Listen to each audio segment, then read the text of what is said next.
Hello বন্ধুরা, সাথে আছে মহসিন রেজা। আজকে আপনাদেরকে দেখাবো how to measure blood pressure with a digital blood pressure monitor machine. তো আমার হাতে যেটা দেখতে পাচ্ছি সেটা হচ্ছে আর্ম স্টাইলের। তো অনেকেই অভিযোগ করে থাকেন যে এই মেশিন দিয়ে ঠিকঠাক মতো রিডিং আসে না। তো তাদের উদ্দেশ্যে আজকের এই ভিডিওটা মানে খুবই ফ্রুটফুল হতে যাচ্ছে।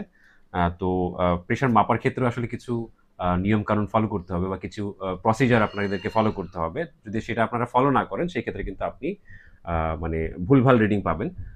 যেমন হচ্ছে মানে একটা পেশেন্ট যখন আমাদের কাছে আসে, তো দেখা যায় খুব মানে দুশ্চিন্তা যদি মগ্ন হয় বা খুব যদি রাগান্বিত থাকে সেই ক্ষেত্রে কিন্তু আমরা বিপিটা মেজার করি না। অনেক ক্ষেত্রে ভুল রিডিং আসতে পারে। আবার অনেকে আছে খুব কঠোর পরিশ্রম করে বা দৌড়াদৌড়ি করে আমাদের কাছে আসে, সেই ক্ষেত্রেও কিন্তু আমরা তাকে একটা সময় পর্যন্ত রেস্টে থাকার পর তারপর হচ্ছে বিপিটা মেপে থাকি। ধরেন একটা পেশেন্ট আসলো, মানে সে দেখা যায় খুব দৌড়াদৌড়ি করে আসছে, তো তাকে আমরা ১০-১৫ মিনিট বসিয়ে রাখি। যেমন উনাকে বসিয়ে রেখেছি। তো এখনই মানে আমরা এটা মেজার করব।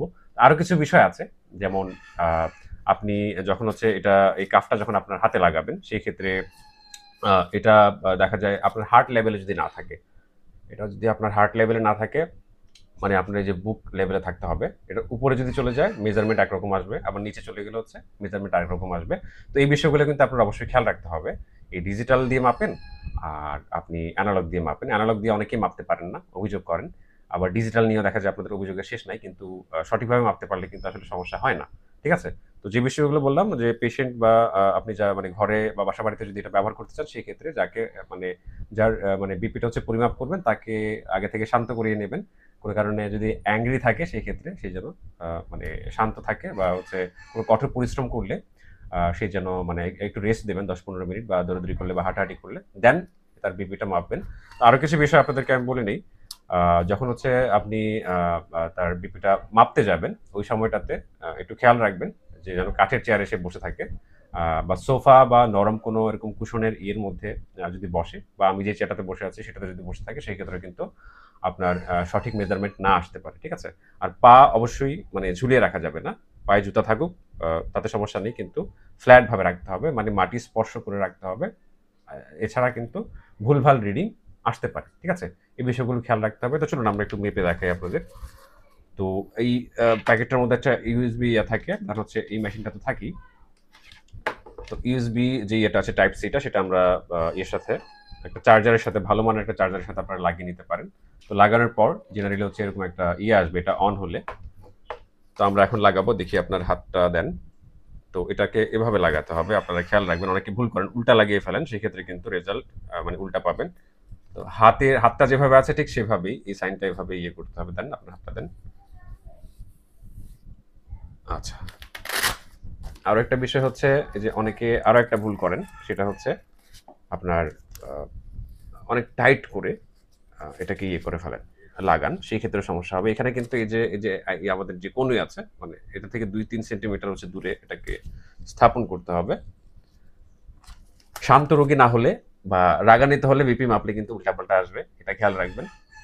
আচ্ছা, তাহলে আমরা এটা লাগিয়ে দিলাম। তো এখানে এই যে এই মানে ইয়েটা হচ্ছে ইন্ডিকেশনটা, বা হচ্ছে এই চিহ্নটা, অ্যারো চিহ্নটা হচ্ছে আর্টারির। তো চেষ্টা করবেন এটা মাঝামাঝি লাগানোর জন্য। তাহলে এটা আরো নিচ থেকে দিতে হবে। খুব টাইট করে, আমি আগেও বলছি যে খুব টাইট করে এটাকে দেয়া যাবে না।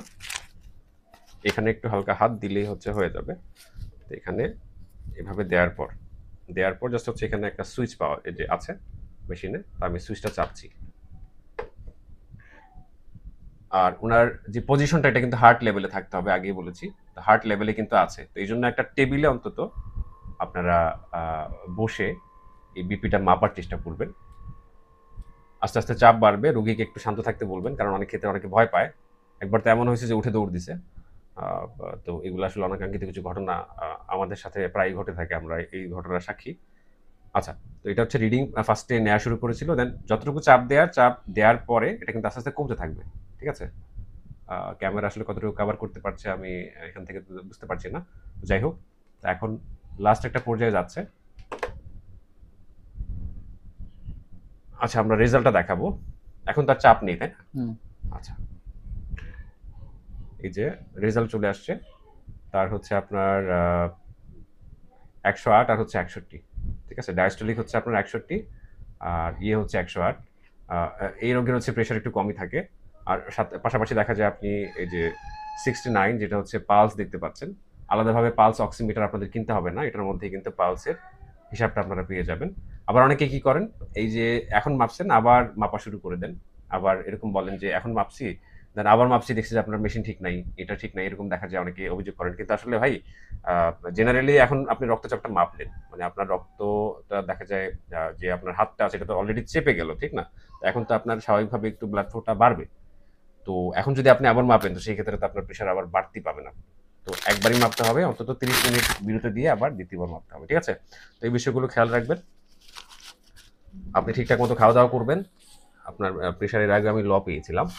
তো আশা করি দর্শকরা মানে বুঝতে পেরেছেন যে আজকের এই ইয়ের ব্যাপারটা কিভাবে ডিজিটাল মেশিন দিয়ে আপনারা মানে বিপিটা মেজার করবেন। তারপর যদি আপনাদের কোনো কোয়েশ্চেন থাকে সেক্ষেত্রে কমেন্ট সেকশনে কমেন্ট করতে পারেন, আমি চেষ্টা করব অ্যান্সার দেওয়ার। আর এই মেশিনটা যদি আপনারা মানে কিনতে চান সেই ক্ষেত্রে আমার business page sky online bookshop, তারপর স্কাই হেলথ অ্যান্ড বিউটি, এই পেজ থেকে আপনারা অর্ডার করতে পারেন, বা সরাসরি স্ক্রিনে দেওয়া নাম্বারে আমার সাথে যোগাযোগ করে হোয়াটসঅ্যাপে এই মেশিনটা অর্ডার করতে পারবেন। খুব রিজনেবল প্রাইসে হচ্ছে আমাদের কাছে পেয়ে যাবেন। আর ১ বছরের গ্যারান্টিও থাকবে। তো সকলে ভালো থাকুন। আল্লাহ হাফেজ।